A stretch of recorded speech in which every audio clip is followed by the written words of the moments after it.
ధనస్సు చరిత్ర మళ్ళీ సత్యం సిరాత తిరగరాయగా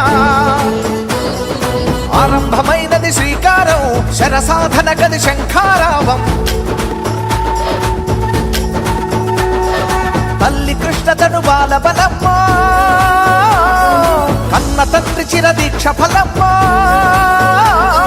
తల్లి కృష్ణతను బాలబలమ్మ కన్న తండ్రి చిరదీక్ష ఫలమ్మ ధనుర్బాణముల మానవ రూపం మన చెరుకూరిని నిన్మోల్గాలు అలల పంటలై ఎదిగిరి బిడ్డలు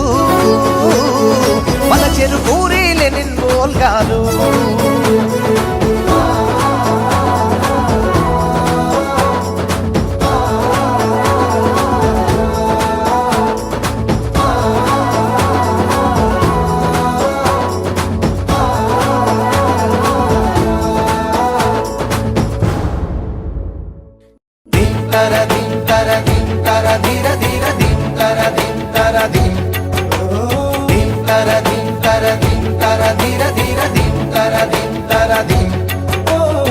కాలాన్ని విల్లులాగా వచ్చే దమ్ము నీకుందా అంటుందిరా ధర్మం ధైర్యాన్ని నారిలాగా చుట్టే దీక్ష నీకుందా అడిగిందిరా సత్యం